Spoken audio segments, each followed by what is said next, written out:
ජීවිතයත් මරණයත් අතර දරුණු සටනක නිරත වෙන මිනිස්සුන්ට අලුත් බලාපොරොත්තුවක් දීලා ඔවුන්ගේ ජීවිත බේරාගන්න උතුම්ම සහ ආරක්ෂිතම තැනක් තමයි රෝහලක් කියන්නේ. එහි සිටින වෛද්‍යවරුන් සහ හෙදියන් දේවත්වයෙන් සලකන්නට මිනිසුන් පුරුදු වී සිටින්නේ ඔවුන් අන්න අය වෙනුවෙන් කරන අප්‍රමාණ කැපකිරීම නිසයි. නමුත් තමන්ගේ රාජකාරිත්වයේ දේවත්වයෙන් සලකලා දිවාරෑන් නොබලා සේවය කළ තරුණ වෛද්‍යවරියකට තමන් සේවය කළ සේවාස්ථානය තුළෙදිම අතිශය අවාසනාවන්ත සහ අමානුෂික ඉරණමකට මොහොන දෙන්න සිදුවනොත්. අද අපි මේ විස්තර කරන්නට සෝදානම් වෙන්නේ මෑත ඉතිහාසයේ මුළු මහත් ආසියාවම පවඩක් නොව මුළු ලෝකයම අතිශය කම්පනයට පත් කළ බිහිසුනුම අපරාධයක් සහ ඒ පිටුපස සැඟවුණු මහා කුමන්ත්‍රණයක් පිළිබඳවයි. මේ හුදෙක් එක් පුද්ගලයකු කළ සාහසික අපරාධයක්ද නැත්නම් වෛද්‍ය මාෆියාවක් දේශපාලන බලවතුන් සහ දූෂිත පද්ධතියක් එකතු වී සත්‍යය වසා ගැනීමට උත්සාහ කළ මහා පරිමාණ කුමන්ත්‍රණයක්ද. මේ බිහිසුණු සිදුවීමේ මුල සිට අගදක්වා සියලු අඳුරු රහස් සහ අවසානයේ දක්වාම දැනගන්න අපි ඉතාම සවිස්තරාත්මකව මේ ගැන හොයමු. ඉතින් වීඩියෝ ඉස්සරහට යන්න කලින් channel එක subscribe කරලා නැත්නම් subscribe කරලා bell icon එක ක්ලික් කරන්නත් අමතක කරන්න එපා.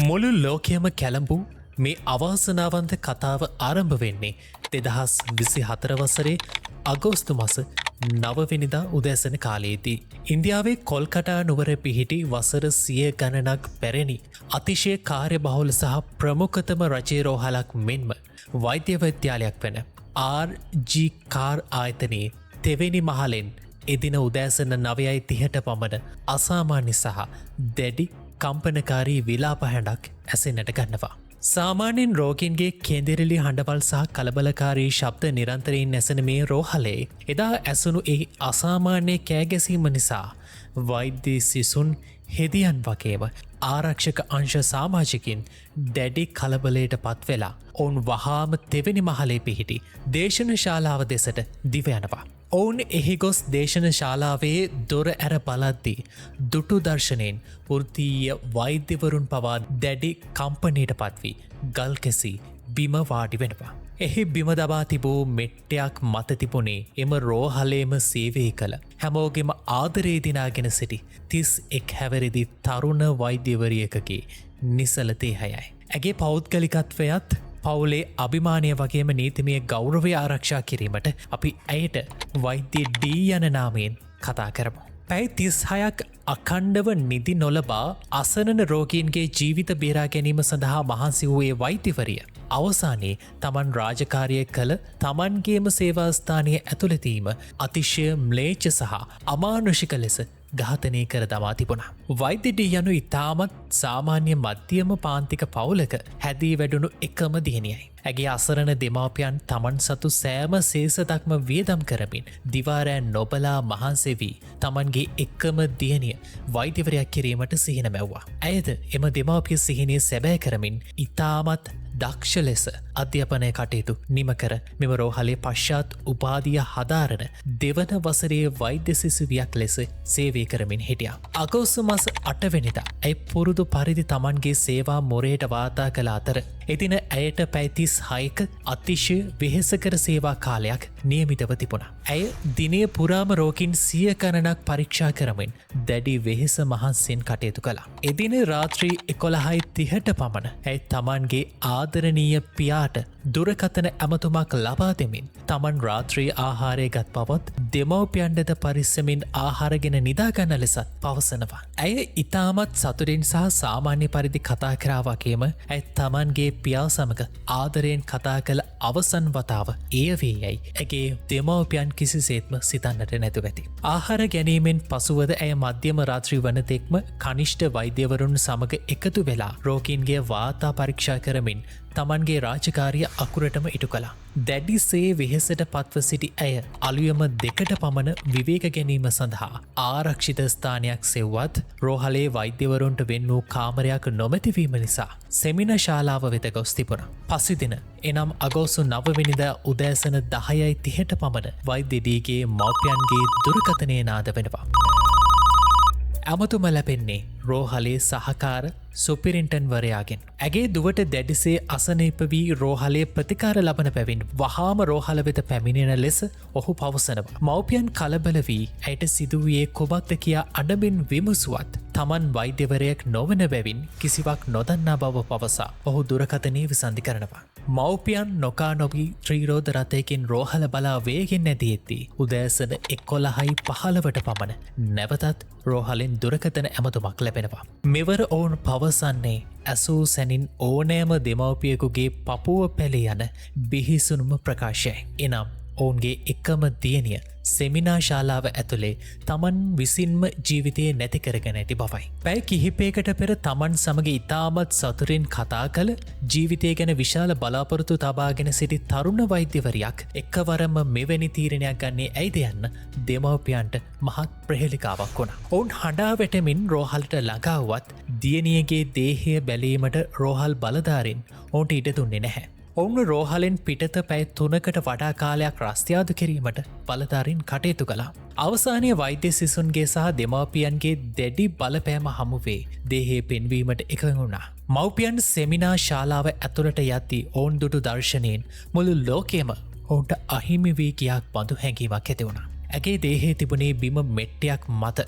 ඇගේ ශරීරයේ පුරාම දරුණු පහරදීම් වලින් සලකුණු පැහැදිලිවම පෙනෙන්නට තිබුණා. මේ තරම් බිහිසුණු පහරදීමක් පෙනෙන්නට තිබියදීත් රෝහලේ ඉහළ නිලධාරීන් මව්පියන් ළඟට පැමිණ විමසා සිටි ඇයට කිසියම් මානසික පීඩනයක් තිබුණේද කියා. ඔවුන් මුල සිටම උත්සාහ කළේ මේ ම්ලේච්ඡ අපරාධය වසා තමා නඩුව යට ගැසීමට. පොලිසිය සහ රෝහල් පරිපාලනය මේ අපරාධය සියදිවි නසා ගැනීමක් ලෙස වසා දැමීමට උත්සාහ කළත් වෛද්‍ය ඩීගේ සහෝදර වෛද්‍ය සිසුන් ඊට ඉඩ දුන්නේ නැහැ. ඔවුන් රෝහල වට කරමින් පශ්චාත් මරණ පරීක්ෂණයක් වහාම සිදු කරන ලෙස දැඩි බලපෑමක් එල්ල කළා. පසුව නිකුත් වූ වෛද්‍ය වාර්තාවලින් හෙළ වූ තොරතුරු ඇසූ සැනින් ඕනෑම පුද්ගලයෙකුගේ ඇඟ කිලිපොලා යනවා. කොල්කටාහි ප්‍රධානතම වෛද්‍යවරයෙකු ප්‍රකාශ කළේ තමන්ගේ දීර්ඝ වෘත්තීය ජීවිතය තුළ මෙවැනි දරුණු හානි සිදු වූ දේහයක් කිසි දිනක දැක නොමැති බවයි. වෛද්‍ය ඩී සතුව තිබුණේ ඉතා දුර්වල පෙනීමක් බැවින් ඇයි නිරන්තරයෙන්ම ඝන වීදුරු සහිත කණ්ණාඩියක් පැළඳ සිටියා. අපරාධකරුවන් ඇගේ මුහුණට දැඩි ලෙස ප්‍රහාර එල්ල කර තිබුණා. එමෙන්ම ඇගේ මුළු මුහුණම ගෙල සහ ශරීරය පුරාම දරුණු තුවාල, සීරීම් සහ අස්ථි බිඳීම් රසක් වාර්තා වුණා. ඇගේ ශරීරයේ අස්ථි කිහිපයක්ම සම්පූර්ණයෙන්ම බිඳිලා තිබුණා. ඇයට අතිශය ම්ලේච්ඡ ලෙස ලිංගික සහ ශාරීරික වදහිංසා පමුණුවා තිබුණා. අවසානයේ ඇය මියගොස් තිබුණේ ඇගේ මුඛය සහ නාසය තදින් වසාගෙන ගෙල තදින් සිරකර හුස්ම හිර කිරීමෙන්. ඇගේ නියපොතු යට තිබූ සීරීම් නිසා එකතු වූ සමයේ කොටස් සහ ශරීරයේ තිබූ ආරක්ෂක තුවාලවලින් පැහැදිලි වුණේ ඇයි තමන්ගේ ජීවිතයේ බේරා ගැනීම සඳහා තමන් සතු උපරිම ශක්තිය යොදා මේ මුර්ගයන් සමග සටන් කර ඇති බවයි. වෛද්‍ය වාර්තා අනුව ඇගේ ශරීරයේ බහුවිධ තුවාල 25කට වඩා තිබුණා. සොයාගත් සාක්ෂි අනුව පැහැදිලි වුණේ මේ එක් පුද්ගලයෙකු විසින් පමණක් කළ එකක් නොවන බවයි. මුළු රටම කැළඹෙද්දී පොලිසියට දැඩි පීඩනයක් කෙල්ල වුණා අපරාධකරු වහාම අත්අඩංගුවට ගන්නා ලෙස පවසමින්.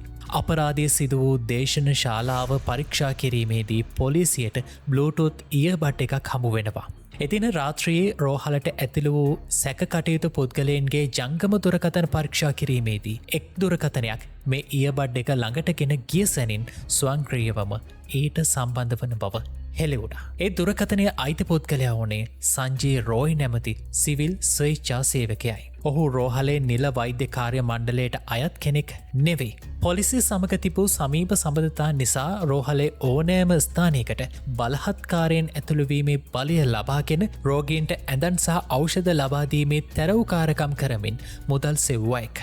සංජේ රෝයිගේ පසුබිම දෙස බැලීමේදී ඔහු හිටපු බොක්සිං ක්‍රීඩකයෙකු වෙනවා. 4 වතාවක් විවාහ වී සිටි ඔහුගේ පළමු භාර්යාවන් තිදෙනාම ඔහුව හැරදා ගොස් තිබුණේ ඔහුගෙන් එල්ල වූ දරුණු ශාරීරික වදහිංසා නිසයි. එදින රාත්‍රිය මත්පැන් පානය කර සිටි ඔහු අලුයම 4ට පමණ බෙල්ලේ බ්ලූටූත් හෙඩ්සෙට් එකක් දමාගෙන සෙමිනා ශාලාව දෙසට ගමන් කරන අයුරුත් විනාඩි 40කට පමණ පසු එම හෙඩ්සෙට් එක නොමැතිව එතනින් පිටව යන අයුරුත් CCTV කැමරාවල සටහන් වී තිබුණා. පොලිසිය ඔහුව අත්අඩංගුවට ගන්නා විටත් ඔහු සිටියේ දැඩි ලෙස බීමත්ව. තමන් කළ වරද ගැන කිසිදු පසුතැවීමක් නැතිව තමන් වැරද්ද කළ බව පවසා තිබුණා. කෙසේ වෙතත් පොලිසිය සංජේ රෝයිව අත්අඩංගුවටගෙන නඩුව අවසන් කිරීමට උත්සාහ කළත් ඉන්දියානු ජනතාව සහ වෛද්‍ය ප්‍රජාව එය එක හෙලා ප්‍රතික්ෂේප කරමින් පැවසුවේ සංජේ රෝයි කියන්නේ මෙහි සිටින එකම අපරාධකරු විය නොහැකි බවයි. දැඩි ලෙස බීමත්ව සිටි තනි පුද්ගලයෙකුට තමන්ගේ ජීවිතය වෙනුවෙන් උපරිමයෙන් සටන් කරන නීරෝගී තරුණ කාන්තාවකට විනාඩි 40ක් වැනි කෙටි කාලයක් තුළදී මෙවැනි දරුණු ශාරීරික හානි සිදු කර නිහඬ කිරීම ප්‍රායෝගිකව කළ නොහැකි බව වෛද්‍ය විශේෂඥයින් පෙන්වා දුන්නා. අන්තර්ජාලයේ සැරිසරන තොරතුරු සහ රෝහලේ පැරණි සිසුන්ගේ ප්‍රකාශ අනුව RG-කාර් වෛද්‍ය විද්‍යාලය කියන්නේ රෝහලකට වඩා මාෆියා කල්ලියක් විසින් පාලනය කරනු ලබන වංචනික ආයතනයක්. එහි වසර ගණනාවක් සිට රජයෙන් රෝගීන් නොමිලේ ලබා දෙන වටිනා ඖෂධ සොරකම් කර පිටතට විකිනීමත් රෝහලේ මෘත ශරීරාගාර භාවිතා කරමින් සිදුවන විවිධ නීති විරෝධී මහා පරිමාණ ජාවාරම් ක්‍රියාත්මක වී තිබෙනවා. මෙම ජාවාරම්වලට එරෙහිවන හෝ මේවා හෙළිකිරීමට උත්සාහ කරන ඕනෑම සිසුවෙකුට විභාගවලින් අසමත් කරන බවටත් නේවාසිකාගාරවලින් පන්නා දමන බවටත් රෝහල් බලධාරින් තර්ජනය කර තිබෙනවා.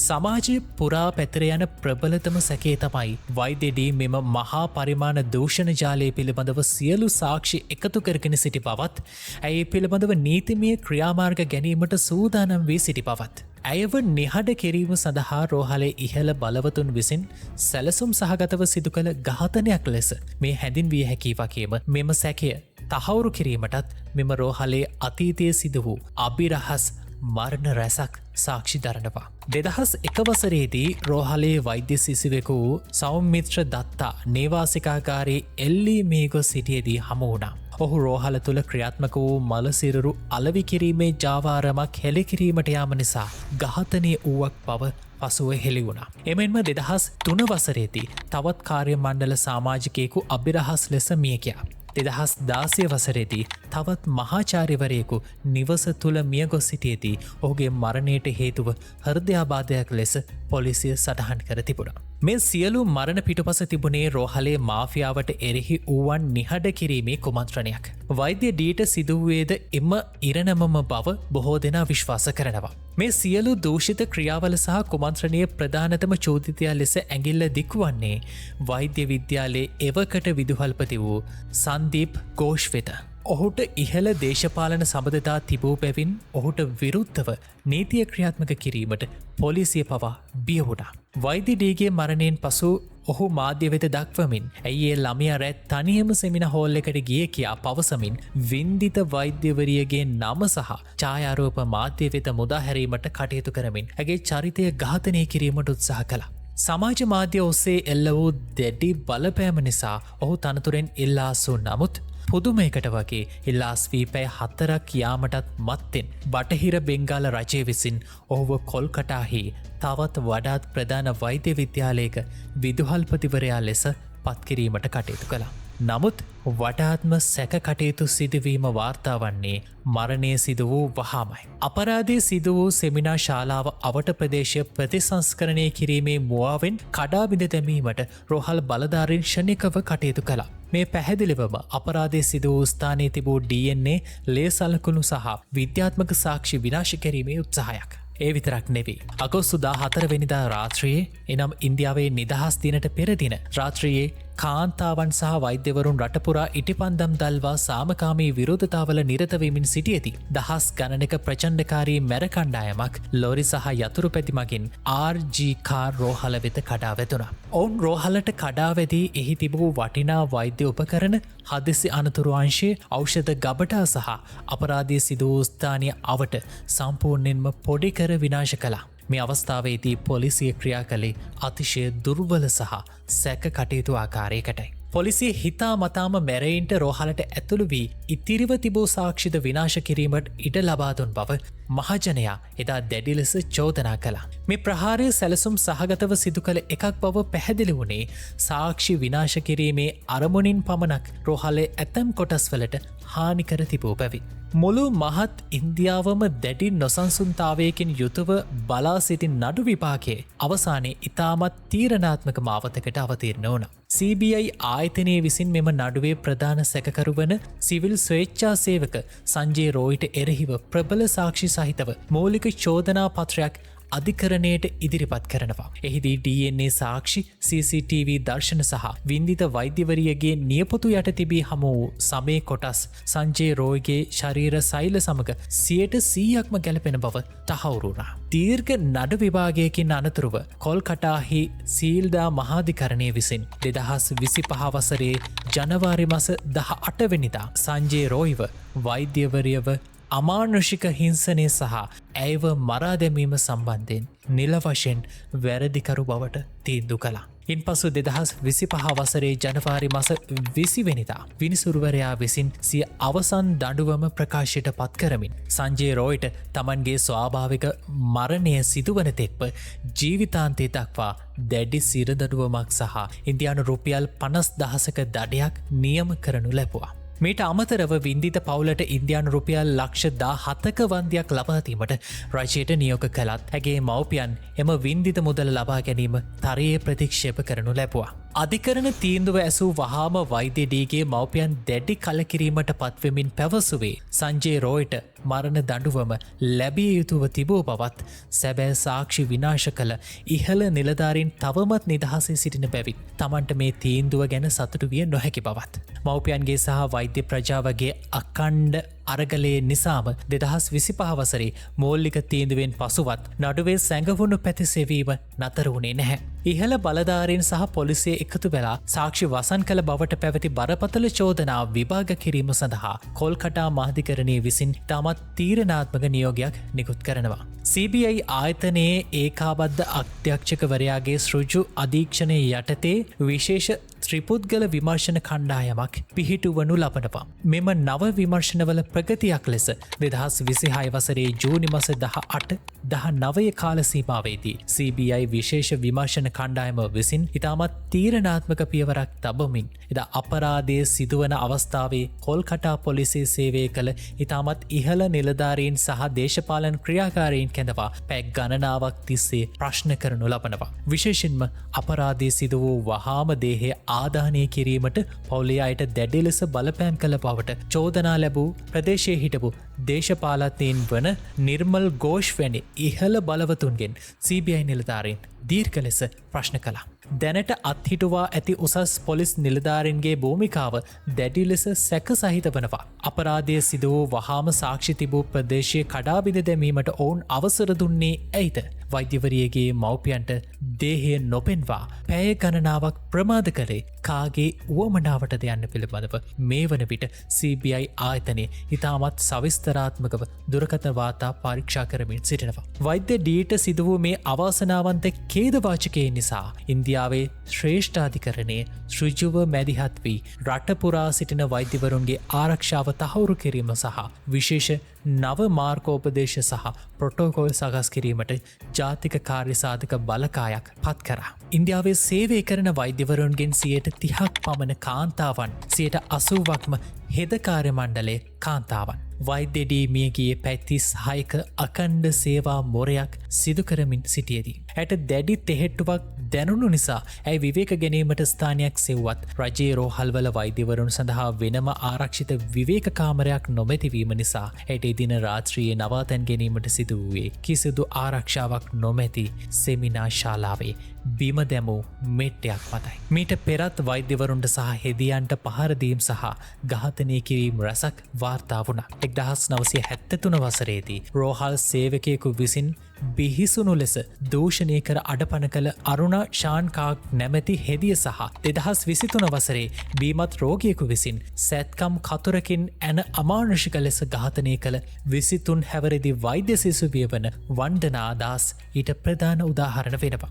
මෙවැනි ඛේදවාචකයන් වැළැක්වීම සඳහා සේවාස්ථානයේ වෛද්‍යවරුන්ගේ ආරක්ෂාව තහවුරු කරන විශේෂ මධ්‍යම පනතක් සම්මත කරගන්නා තෙක් වෛද්‍ය ප්‍රජාව තමන්ගේ සටන අත්හරින්නේ නැහැ. වසර දෙකකට ආසන්න කාලයක් ගත වී තිබුණත් වෛද්‍යඩීගේ අසරණ මව්පියන්ගේ දෑස්වල කඳුළු තවමත් වියලී ගොස් නොමැති. ඔවුන් පවසන්නේ තනි අපරාධකරුවෙක් මේ සංජේ රෝයි හිරගෙදරට යැවීමෙන් පමණක් තමන්ගේ දියණියගේ ආත්මයට සාධාරණයක් ඉටු නොවන බවයි. මේ මහා කුමන්ත්‍රණය පිටුපස සිටින ඉහළම බලවතුන් සහ සාක්ෂි විනාශ කරන්න උදව් කරපු දෝෂිත පොලිස් නිලධාරීන් සියලු දෙනාම නීතිය ඉදිරියේ වැරදිකරුවන් වී දඬුවම් ලබන තෙක් තමන්ගේ සටන නතර නොකරන බව දෙමව්පියන් පවසනවා. අවසාන වශයෙන් මෙම සිදුවීමෙන් අපට වටහා ගත හැක්කේ කුමක්ද? පද්ධතියක් දූෂණය වන විට නීතිය ක්‍රියාත්මක කරන ආයතන අකර්මණ්‍ය වන විට අහිංසක මිනිස්සුන්ගේ ජීවිත අතිශය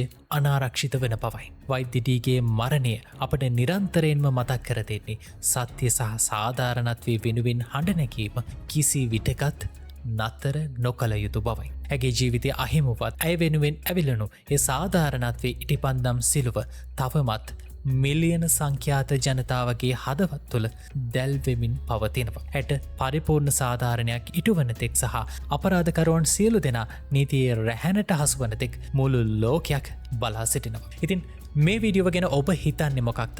පහලින් කමෙන්ට් එකක් දාන්න. වීඩියෝ හොඳයි නම් වීඩියෝ එක ලයික් එකක් දාලා අපේ channel එක තාම subscribe කරලා නැත්නම් subscribe කරලා bell icon එක click කරන්න අමතක කරන්න එපා. මේ වීඩියෝවේ ඉතාමත් පිළිකුල් සහගත තැන් ගොඩක් තියෙනවා. ඒවා පුළුවන් තරම් නොකියයි මේ වීඩියෝව නිර්මාණය කළේ. මොකද ඒ තරම් මේ වෛද්‍යවරියට කරපු කොටස් අමානුෂිකයි. ඉතින් අදට සමුගන්නවා ඔබට සුබ දවසක්. ආයුෂ බොහෝ වේවා.